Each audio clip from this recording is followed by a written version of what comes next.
मेरे सामने उत्तर प्रदेश का एक नक्शा रखा है, पर ये वैसा नक्शा नहीं है जैसा हम स्कूलों में देखते थे।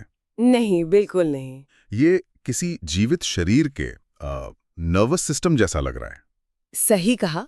हर लाइन, हर मोड़ एक नदी है जो इस प्रदेश की रगों में दौड़ रही है।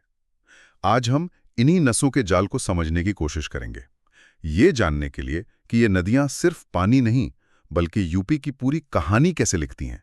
बिल्कुल। और ये कहानी एक नहीं बल्कि कई परतों में है। हमारे पास जो स्रोत हैं वे बताते हैं कि यूपी के इस नदी तंत्र को हम 3 मुख्य हिस्सों में बांट सकते हैं। 3 हिस्से? हाँ, पहले है हिमालय के ग्लेशियर से निकलने वाले बाहुबली, जो हमेशा पानी से भरे रहते हैं। फिर है मैदान की शांत और सौम्य नदियां, और आखिर में दक्षिण के पठार से आने वाली मौसमी नदियां, जिनका चरित्र बिल्कुल अलग है। अच्छा, इन तीनों को समझे बिना हम यूपी को नहीं समझ सकते। तो फिर शुरुआत सबसे बड़े नाम से ही करते हैं, गंगा। हमारे स्रोत कहते हैं कि ये बिजनौर से प्रदेश में दाखिल होती है और बलिया से निकलकर बिहार चली जाती है। इसका लगभग 1000 किलोमीटर का सफर यूपी में है। लेकिन ये तो आंकड़े हुए, इस सफर की असल अहमियत क्या है? इसकी ये अहमियत आप ऐसे समझिए कि अगर गंगा को हटा दें तो यूपी का पूरा नक्शा ही बदल जाएगा।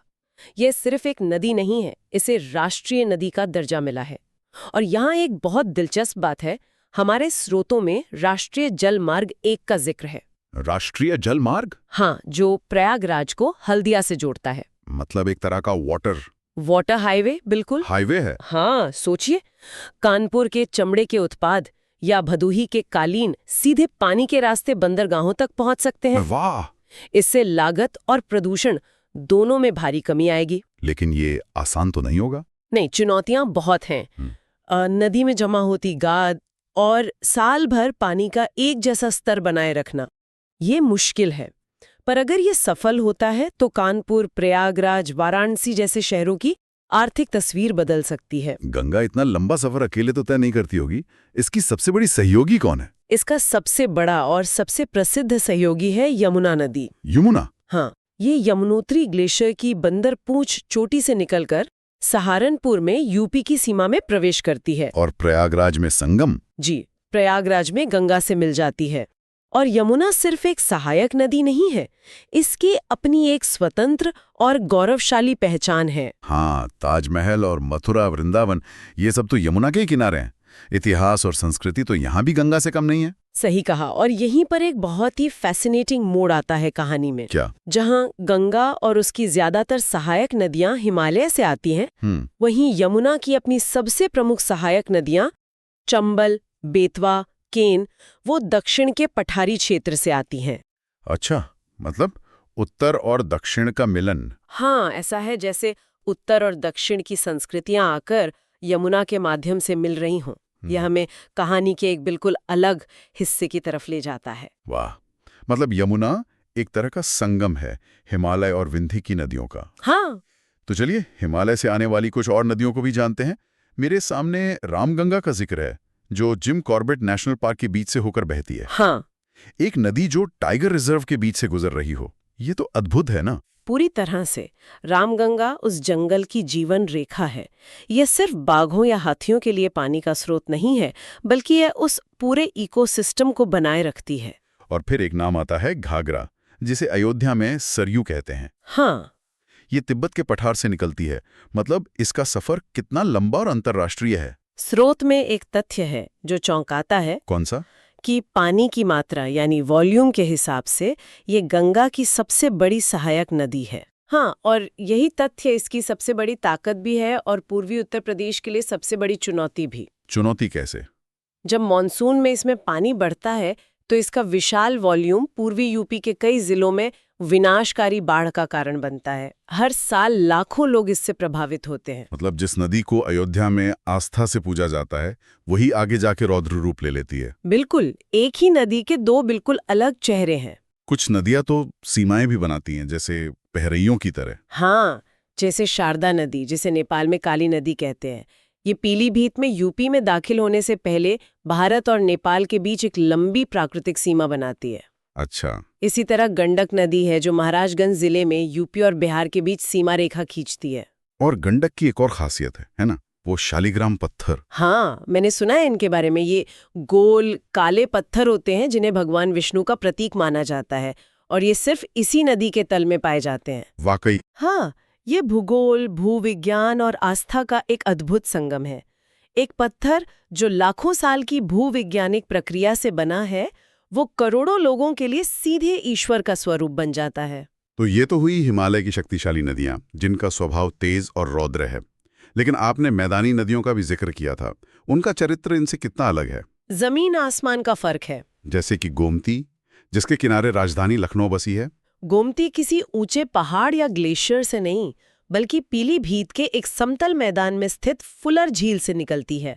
इसलिए इसका स्वभाव शांत है, प्रवाह धीमा है। लेकिन यही शांत स्वभाव शायद इसके लिए एक चुनौती भी बन गया है।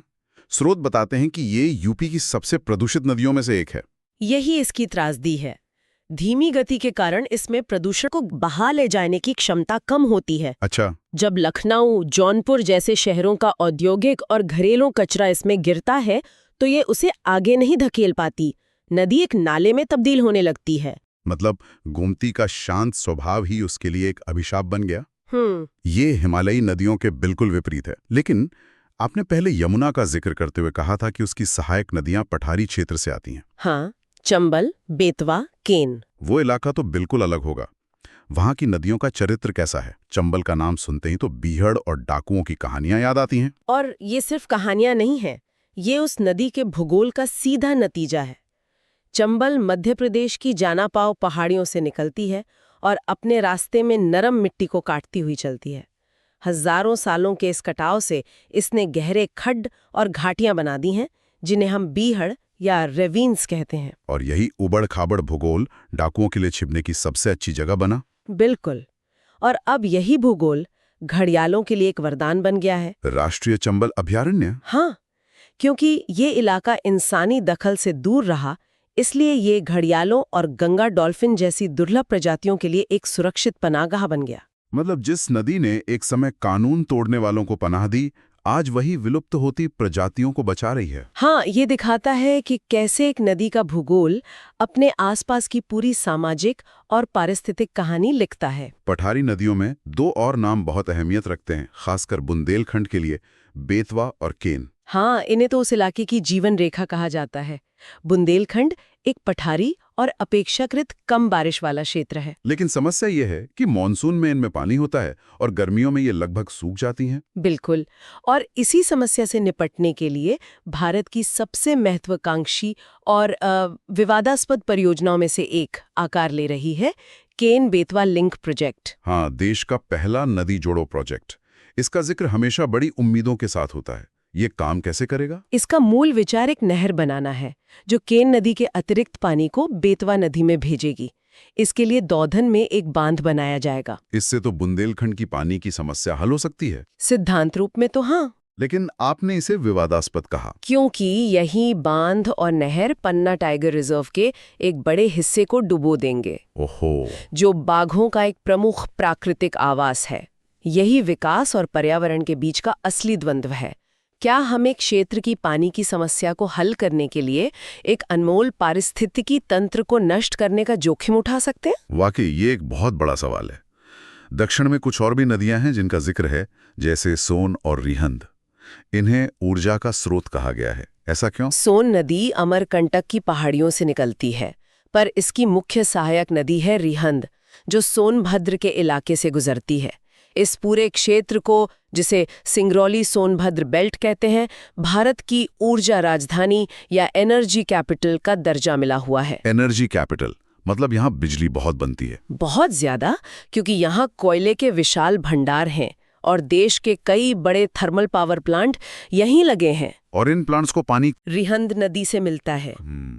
इसी नदी पर रिहंद बांध बना है और उससे जो जलाशय बना है गोविंद वल्लभ पंत सागर, वो भारत की सबसे बड़ी कृत्रिम झील है। भारत की सबसे बड़ी कृत्रिम झील? हाँ, ये दिखाता है कि नदियां सिर्फ पीने के पानी या सिंचाई के लिए ही नहीं, बल्कि हमारे देश के औद्योगिक विकास की भी बुनियाद है। कमाल है। ग्लेशियर से लेकर जंगल, मैदान, बीहड़ और अब ऊर्जा राजधानी तक, हर नदी का अपना एक अलग ही किरदार है। लेकिन ये सब अलग अलग बहने वाली धाराएं अंत में एक महामिलन का हिस्सा बनती हैं, प्रयागराज का त्रिवेणी संगम। और वो सिर्फ एक भौगोलिक घटना नहीं है, वो भारत की आत्मा का केंद्र है। गंगा, यमुना और अदृश्य सरस्वती का संगम। हर 12 साल में लगने वाला कुंभ मेला। हाँ, जिसमें करोड़ों लोग आते हैं, वो इसी विश्वास का प्रतीक है कि नदियां मोक्ष का द्वार है। इतनी सारी नदियां, उनकी सहायक नदियां, उनका उद्गम, उनका संगम, ईमानदारी से कहूं तो ये सब याद रखना बहुत मुश्किल है। मुश्किल तो है, लेकिन मुझे हमारे स्रोतों का आखिरी हिस्सा देखकर मजा आ गया। इसमें कुछ मैजिक मेमोरी ट्रिक्स दी गई हैं। हाँ, ये सीखने को मजेदार बनाने का एक शानदार तरीका है। भूगोल को एक पहेली की तरह बना देते हैं। जैसे यमुना की सहायक नदियों को याद रखने के लिए एक सूत्र है, बेटा केन चंबल गया। बेटा केन चंबल गया, मतलब बेतवा, केन और चंबल। ये तो शानदार है। और गंगा के बाएं किनारे की सहायक नदियों के लिए भी एक है, राम गोमती का घाघरा गंदा है। यानी रामगंगा, गोमती, घाघरा और गंडक। ये छोटे छोटे सूत्र शायद सुनने में अजीब लगे, पर ये काम करते हैं। तो आज हमने ग्लेशियर से निकली गंगा के बर्फीले पानी से सफर शुरू किया, बीहड़ों में बहती चंबल की कहानी सुनी और ऊर्जा देती रिहंद के विशाल जलाशय को देखा। ये सिर्फ यूपी का भूगोल नहीं था, ये उस प्रदेश की आत्मा को समझने का एक सफर था। बिल्कुल, ये एकदम साफ है कि उत्तर प्रदेश का नदी तंत्र सिर्फ भूगोल का अध्याय नहीं है। ये आस्था, इतिहास, अर्थव्यवस्था और पारिस्थितिकी का एक जीता जागता संगम है। हर नदी की अपनी एक कहानी है। हाँ, हर नदी की अपनी पहचान है, अपना चरित्र है, जो सब मिलकर इस प्रदेश की पूरी पहचान बनाती हैं। हमने केन बेतवा जैसी नदी जोड़ो परियोजनाओं का जिक्र किया, जिन्हें विकास और जल संकट के समाधान के लिए जरूरी बताया जाता है। हाँ। लेकिन यहाँ सोचने वाली बात यह है कि जब हम एक नदी के हजारों साल पुराने प्राकृतिक प्रवाह को इंजीनियरिंग के जरिए बदलते हैं, तो क्या हम वाकई एक स्थायी समाधान ढूंढ रहे हैं, या फिर हम भविष्य में किसी ऐसे अनपेक्षित पारिस्थितिक संकट को निमंत्रण दे रहे हैं जिसकी हम आज कल्पना भी नहीं कर सकते। हमारे सामने उत्तर प्रदेश का एक नक्शा रखा है, पर ये वैसा नक्शा नहीं है जैसा हम स्कूलों में देखते थे। नहीं, बिल्कुल नहीं। ये किसी जीवित शरीर के नर्वस सिस्टम जैसा लग रहा है। सही कहा। हर लाइन, हर मोड़ एक नदी है जो इस प्रदेश की रगों में दौड़ रही है। आज हम इन्हीं नसों के जाल को समझने की कोशिश करेंगे, ये जानने के लिए कि ये नदियां सिर्फ पानी नहीं बल्कि यूपी की पूरी कहानी कैसे लिखती हैं। बिल्कुल, और ये कहानी एक नहीं बल्कि कई परतों में है। हमारे पास जो स्रोत हैं वे बताते हैं कि यूपी के इस नदी तंत्र को हम 3 मुख्य हिस्सों में बांट सकते हैं।